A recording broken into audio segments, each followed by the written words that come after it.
부활주일을 마치고 지난 월요일 날 아침에 고덕동에 있는 배재고등학교 중학교 교직원들과 함께 부활절 예배를 드렸습니다.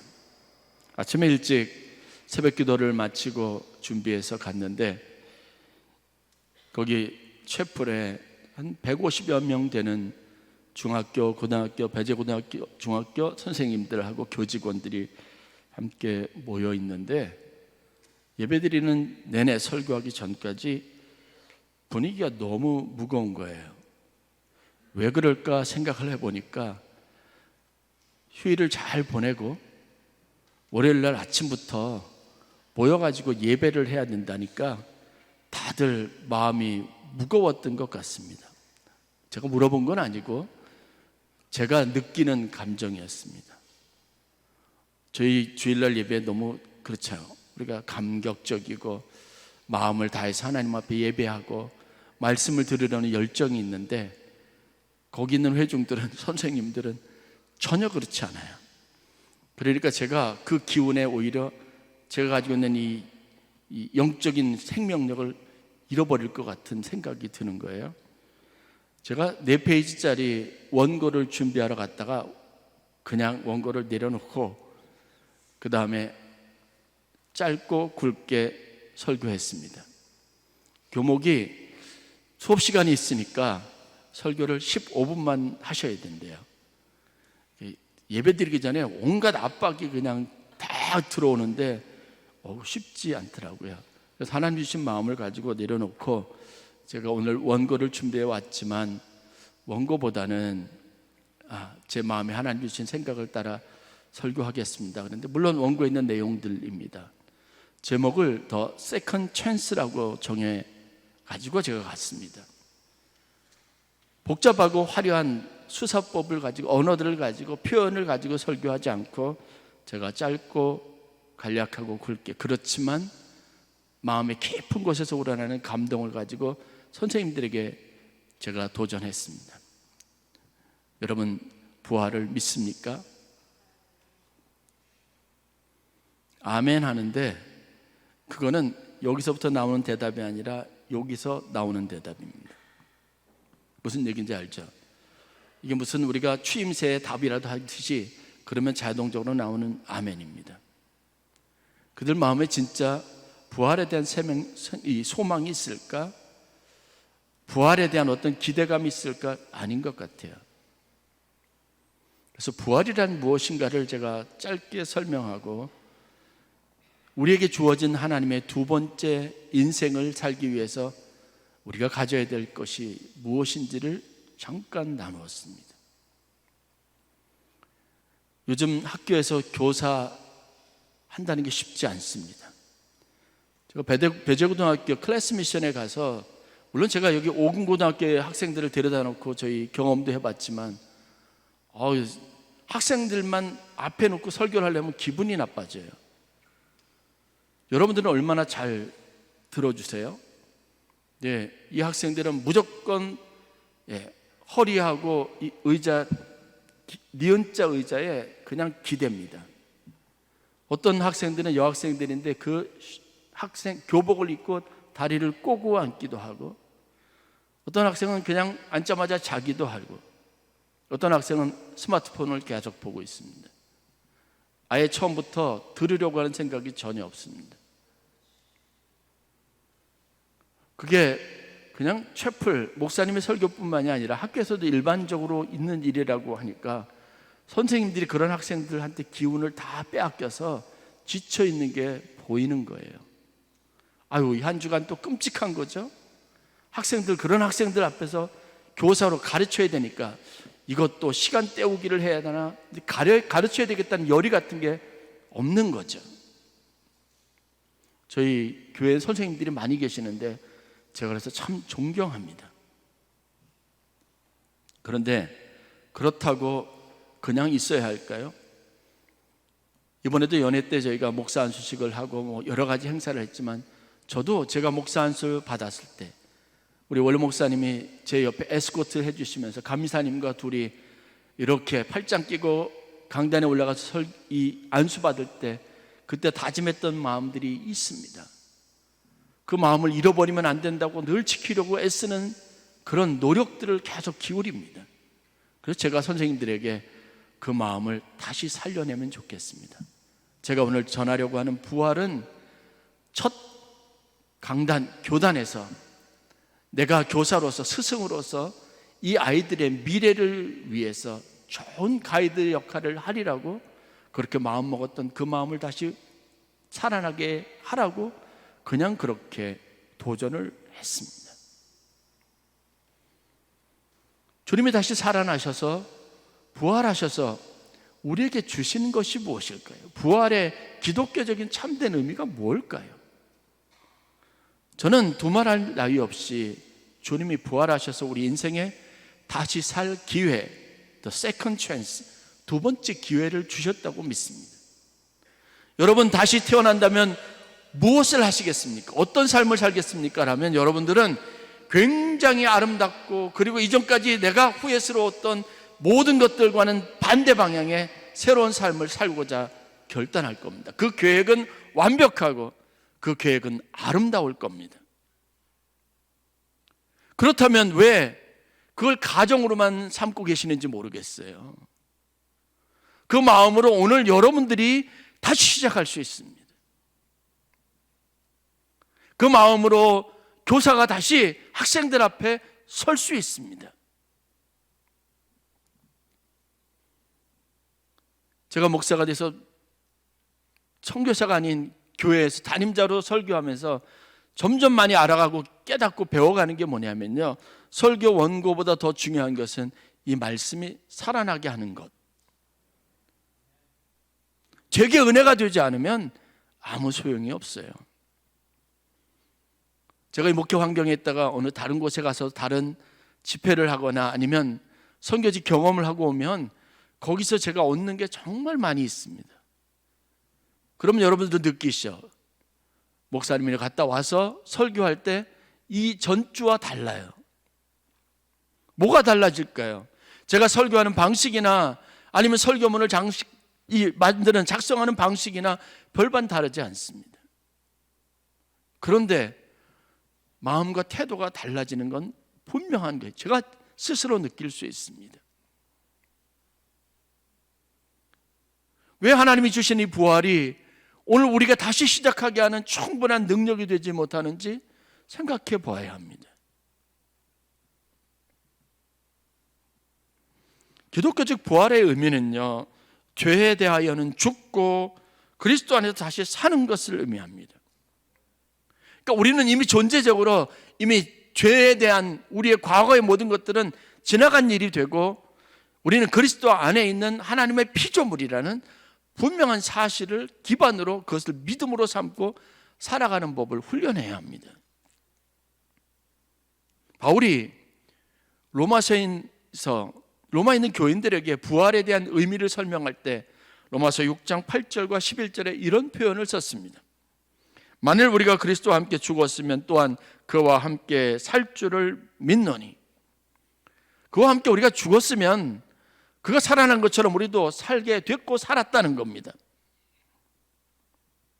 그런데 그게 무엇으로 해요? 우리의 믿음으로 그렇게 여겨지는 겁니다. 여전히 11절 말씀에 이와 같이 너희도 너희 자신을 죄에 대하여는 죽은 자요 그리스도 예수 안에서 하나님에 대하여는 살아있는 자로 여길지어다. 오늘 우리가 할 수 있는 것은, 희망은 여기 있어요. 그렇게 여기는 믿음이 있으면 됩니다.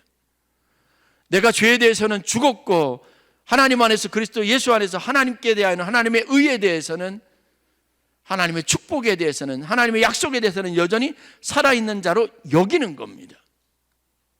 그게 부활 신앙인 줄 믿으시기를 바랍니다. 갈라디아서 2장 20절에 바울은 자기 삶과 자기 자신의 정체성에 대해서 이렇게 말합니다. 그런즉 이제는 내가 산 것이 아니요 오직 내 안에 그리스도께서 사신 것이라. 내가 산 게 아니라는 거예요. 이제는 내 안에 그리스도께서 살아계시는 겁니다. 이제 내가 육체 가운데 내가 사람의 몸을 입고 이전과 똑같은 존재로 살아가지만 그렇게 사는 것은 나를 사랑하사 자기 자신을 버리신 하나님의 아들을 믿는 믿음 안에서 사는 것이라. 믿음으로 사는 존재가 되었다고 확고하게 얘기합니다. 오늘 우리가 읽은 본문의 말씀은 포로 생활 가운데, 아주 오랜 포로 생활 가운데 찌들어 있는 이스라엘 백성들에게 하나님께서 미래에 관련된 어떤 계획을 이사야 선지자라는 사람을 세워서 말씀하게 하신 내용이 기록이 되어져 있습니다. 그런데 이 말씀은 사실 우리가 성경에 있는 이야기 기록들이니까 그 이야기가 어느 시간이 지난 다음에 실제가 되었다는 것을 압니다. 그러니까 오늘 우리도 하나님의 말씀이 어느 시점이 지나면 우리가 실제가 되는 놀라운 축복이 있다는 믿음을 가질 만한 충분한 이유를 가지고 있습니다. 하나님이 포로 생활에 찌들어 있는 백성들에게 주신 메시지가 뭔지 아십니까? 15절 말씀, 전에는 내가 버림을 당하며 미움을 당하였으므로 내게로 가는 자가 없었으나 이제는 내가 너를 영원한 아름다움과 대대의 기쁨이 되게 하겠다는 말씀입니다. 전에는 사람들이 너를 무시하고 너에게 대한 관심조차 없었지만, 전에는 너를 미워하는 사람들이 주위에 넘쳐났지만, 너에게서 어떤 희망도 갖지 않으려고 사람들이 그렇게 절망 가운데 있지만, 이제는 앞으로 내가 너를 영원한 아름다움이 있는 사람으로, 대대로 기쁨이 되는 존재로 만들어 주시겠다고 약속하신 겁니다. 우리가 전에는 죄인이었습니다. 형편없는 사람이었습니다. 그러나 주님께서는 십자가에 우리를 위하여 죽으시고 다시 살아나셔서 우리를 영원한 아름다움이 있는 하나님의 자녀, 대대의 기쁨이 되게 하시겠다고 약속하신 겁니다. 그러면서 우리에게 주셨던 말씀들이 계속해서 기록이 되어져 있습니다. 내가 이방 나라들의 젖을 빨며 무당의 젖을 빨고 나 여호와는 내 구원자 내 구속자 야곱의 전능자인 줄 알리라. 이제 하나님 우리와 관계 있는 사람인 줄 알게 하시겠다는 겁니다. 이제는 빛도 필요 없습니다. 낮이나 아니면 밤의 달이나 다 의미가 없습니다. 이유는 하나님이 우리에게 충분한 빛이 되어 주시기 때문에 그렇다고 말씀하십니다. 이제는 세상의 조건에 매여 있었던 삶이 아니라 하나님이 내 빛이 되셔서 너를 영원히 빛나게 하시고 내 영원한 아름다움과 기쁨의 근거가 되시겠다고 말씀하십니다. 성경을 보세요. 다시는 낮에 해가 내게 필요 없고 밤에 달도 내게 필요 없을 것이다. 왜냐? 여호와 하나님께서 내 영원한 빛이 되시겠다고 말하는 겁니다. 우리를 괴롭히던 사람들, 늘 언제나 우리 이 성곽 밖에 있었던 두려움의 대상이었던 그 땅이 이제는 하나님이 우리에게 주시는 기회의 문이 되고 기회의 축복의 땅이 되게 할 것이라고 약속하고 있습니다. 하나님 우리에게 역전된 삶을 약속하신 겁니다. 문제는 이겁니다. 이 약속이 나의 소망이나 나의 축복이 되지 않으면 무슨 소용이 있겠느냐는 겁니다. 여러분들이 아무리 주일날 나와서 말씀을 듣고 감동을 받아도 그것이 여러분들의 삶에 내게 있어질 나의 축복이 되지 않으면 무슨 소용이 있겠어요? 그러기 위해서 여러분들에게 필요한 것 두 가지가 있습니다. 하나님이 주신 인생의 새로운 기회를 복되게 아름답게 살기 위해서 부활의 생명이 내 삶의 능력이 되게 하기 위해서 우리에게 필요한 것 두 가지가 있습니다. 첫째는 확고한 믿음입니다. 믿음을 삶의 기준으로 삼으시기를 간절히 축원합니다. 믿음이 없는 삶을 여러분 생각해 보세요. 다 불안합니다. 성경에서 우리가 보는 아브라함은 이민자입니다. 자기 고향과 친척과 본토, 아버지 집을 떠나서 아주 이역만리 먼 곳에 다시 고향을 방문하기도 어려운 굉장히 물리적으로 먼 곳으로 갔습니다. 그 땅에서 하나님이 여기가 내 땅이다라고 약속하신 땅에서 내가 이민자가 아닌 그 땅의 주인으로 살아야 되는 겁니다. 그런데 그 땅에는 여전히 그 지역과 땅을 차지하고 있는 가나안 7족속이 있습니다. 그 땅을 자기의 조상부터 물려받아서 살고 있는 사람들이 있습니다.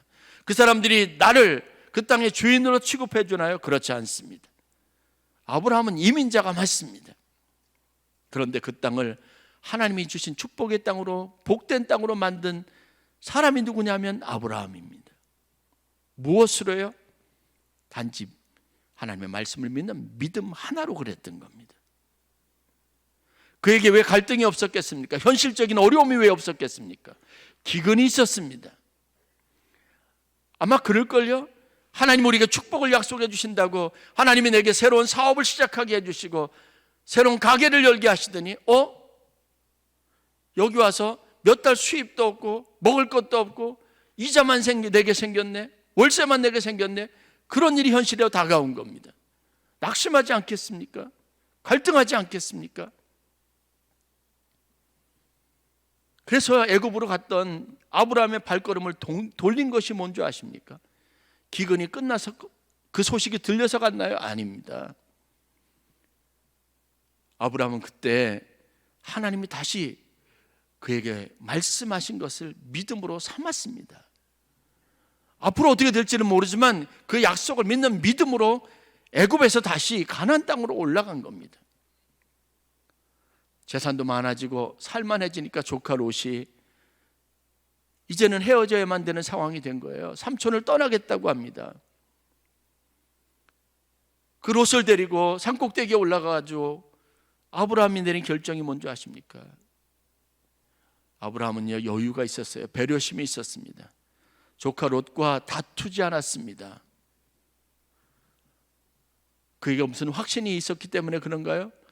그가 더 나은 땅을 차지할 것이라는 어떤 근거가 있어서 그랬나요? 아니에요. 그는 그 결정적인 갈등하던 순간에 하나님의 말씀을 들었습니다.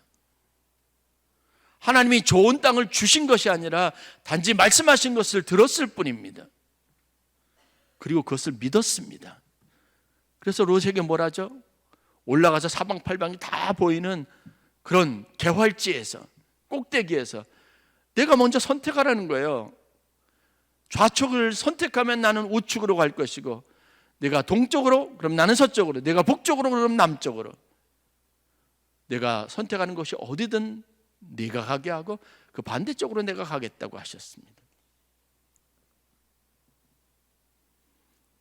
아브라함이 따라간 것은 믿음입니다. 여러분들이 선택한 것이 좋지 않은 것일 수도 있습니다. 보기에. 그러나 이제는 여러분, 그런 상투적인 방법 말고 믿음을 따라 선택하는 법을 여러분 결정하시고 그런 방식의 삶을 살아가시기를 주의 이름으로 간절히 축원합니다. 아들에 대해서도 마찬가지입니다. 이스마엘과 이삭 중에 얼마든지 하나님의 약속이, 하나님의 축복이 어디에게 누구를 통해서 이루어질지 모르는 상황이 계속 그에게 됩니다. 그런데 그가 선택한 것은 이삭입니다. 왜죠? 하나님의 말씀이 거기에 있었으니까요. 아들 이삭을 바칠 때도 마찬가지입니다.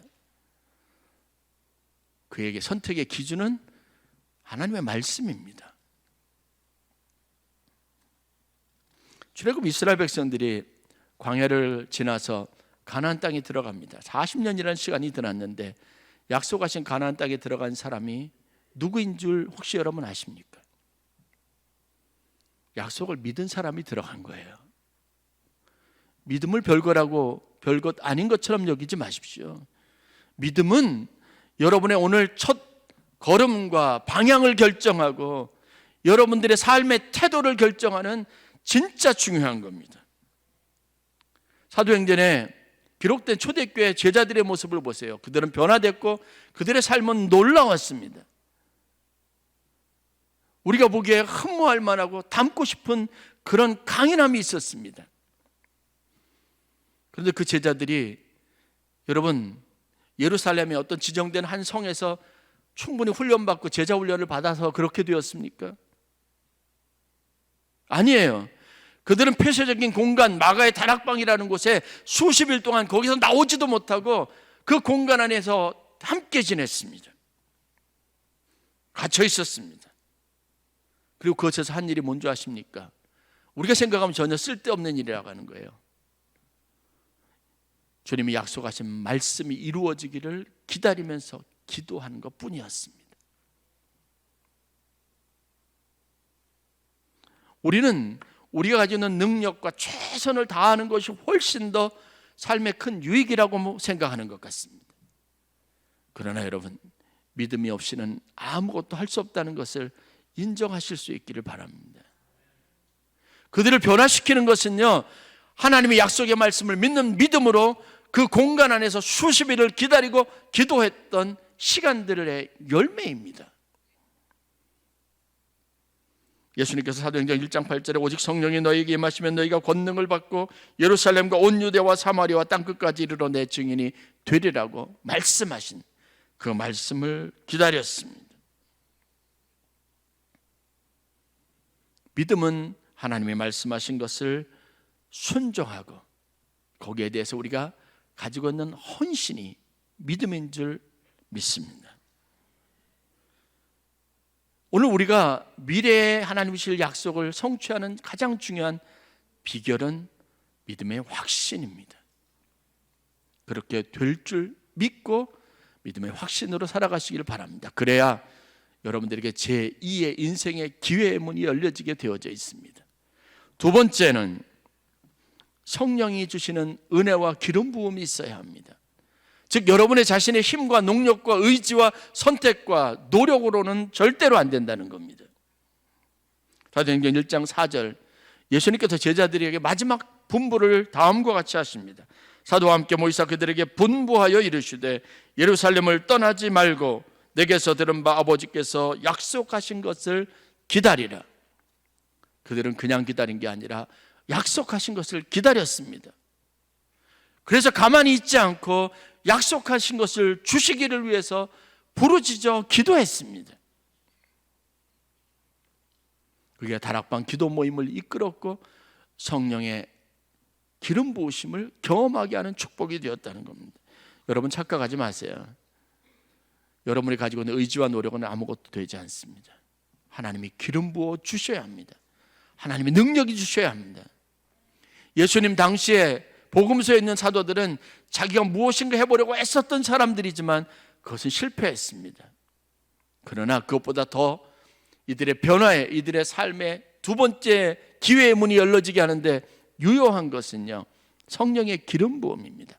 다시 말해서 하나님의 능력의 공급이 있어야 된다는 겁니다.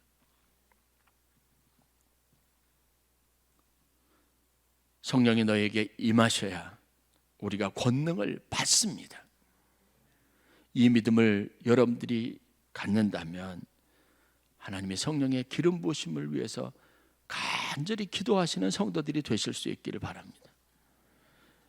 기도에 투자 없이, 기도의 시간에 투자 없이 하나님의 능력이 임하는 법은 없습니다.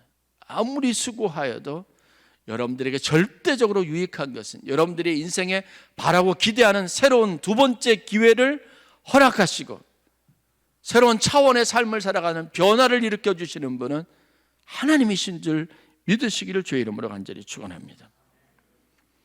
베드로의 두려움을 용기로 바꿔주시고 야고보의 의심을 믿음으로 바꿔주신 분이 바로 성령님이십니다.